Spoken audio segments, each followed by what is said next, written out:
आपके पास क्वेश्चन है, in the given pair of compounds select the one in each pair having lesser resonance energy.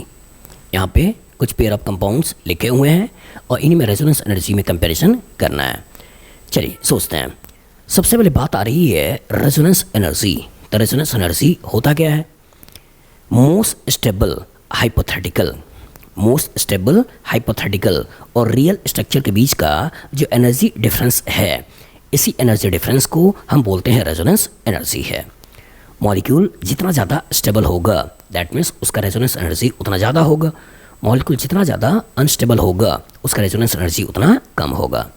दूसरे शब्दों में, अगर मॉलिक्यूल चार्ज्ड है तो चार्ज जितना ज़्यादा डिस्पर्स होगा, मॉलिक्यूल का रेजोनेंस एनर्जी उतनी ज़्यादा, और चार्ज जितना कम डिस्पर्स होगा, रेजोनेंस एनर्जी उतनी कम।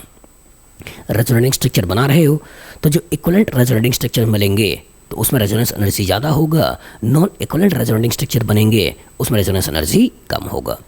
कभी एरोमेटिक बन रहा हो, एंटी एरोमेटिक बन रहा हो, तो एरोमेटिक बन रहा हो तो रेजोनेंस एनर्जी ज़्यादा, एलिफेटिक बन रहा हो रेजोनेंस एनर्जी कम, और अगर एंटी एरोमेटिक बन रहा हो तो रेजोनेंस एनर्जी सबसे कम। ठीक है, चलिए देख लेते हैं। अगर पहले वाले केस में देखें तो यहाँ कार्बोनेट दे रखा है और यहाँ पे फॉर्मेट दे रखा है। तो अगर मैं कार्बोनेट को थोड़ा सा एक्सपेंड करता हूँ तो ये जो कार्बोनेट बनेगा, ये कार्बोनेट कुछ ऐसा बनेगा। इसका अगर मैं रेजोनेटिंग स्ट्रक्चर बनाता हूँ और इधर से बनाऊँ तो यहाँ पर O माइनस, ये C, ये O माइनस और ये डबल बॉन्ड O ऐसे बना लेगा। अगर मैं इधर से बनाता हूँ तो इधर से बनाने पे ये O डबल बॉन्ड C, ये O माइनस, ये O माइनस ऐसे बना लेगा। तो यहाँ पे हम क्या देख रहे हैं कि ये इक्विवेलेंट रेजोनेटिंग स्ट्रक्चर बन रहे हैं और 3 इक्विवेलेंट रेजोनेटिंग स्ट्रक्चर बना रहे हैं। अगर दूसरे को देखें फॉर्मेट को, तो ये HCOO माइनस ऐसे बना रहा है। अगर इसी पर्टिकुलर का रेजोनेटिंग स्ट्रक्चर बनाएं तो यहाँ पर अब हमें जो कंपाउंड मिला वो कुछ ऐसे मिलेगा। A डबल बॉन्ड C पे निगेटिव, इसका इलेक्ट्रॉन इधर भेज दिया, ये बन गया। तो इसमें भी इक्विवेलेंट रेजोनेटिंग स्ट्रक्चर बन रहा है, लेकिन ये इक्विवेलेंट स्ट्रक्चर नंबर में केवल 2 बन रहा है।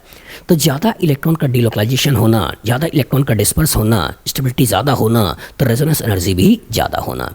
कम इलेक्ट्रॉन का डिस्पर्स होना, कम रेजोनेंस होना, रेजोनेंस एनर्जी भी कम होना।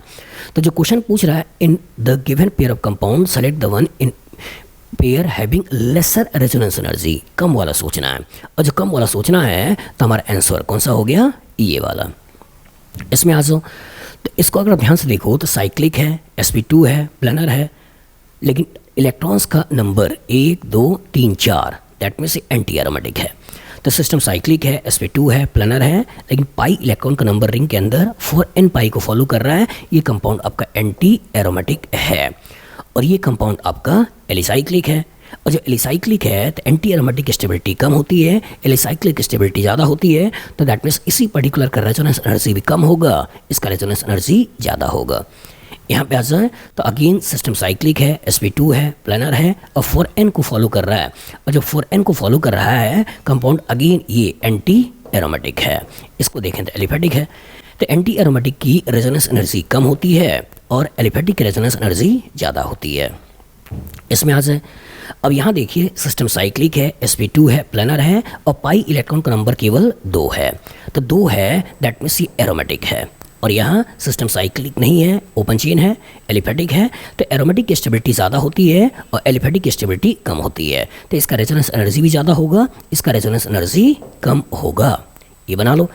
इसमें आ जाओ। तो ये बेंजीन है और बेंजीन का डेरिवेटिव है। तो यहाँ अगर ध्यान से देखें तो A डबल बॉन्ड C के पास लोन पेयर, तो यहाँ एडिशनल रेजोनेंस है, यहाँ रेजोनेंस थोड़ा सा कम है। तो दैट मीन्स रेजोनेंस ज़्यादा होना, रेजोनेंस एनर्जी ज़्यादा होना, रेजोनेंस कम होना, रेजोनेंस एनर्जी भी कम होना। तो कम मतलब इस पर्टिकुलर को ले लेना है। तो अच्छी तरह दिमाग बैठा लीजिएगा कि रेजोनेंस एनर्जी मॉलिक्यूल के स्टेबिलिटी के ऊपर डिपेंडेंट होता है। मॉलिक्यूल जितना ज़्यादा स्टेबल होगा, मॉलिक्यूल का रेजोनेंस एनर्जी उतना ज़्यादा होगा। इलेक्ट्रॉन का जितना ज़्यादा डिलोकलाइजेशन होगा, रेजोनेंस एनर्जी उतना ज़्यादा होगा। कंपाउंड एरोमेटिक है तो cyclic delocalisation with 4n+2 pi electron, system बहुत ज़्यादा स्टेबल होता है। और जब बहुत ज़्यादा स्टेबल होता है तो उसका रेजोनेंस एनर्जी बहुत ज़्यादा होता है। याद रहेगा? गुड।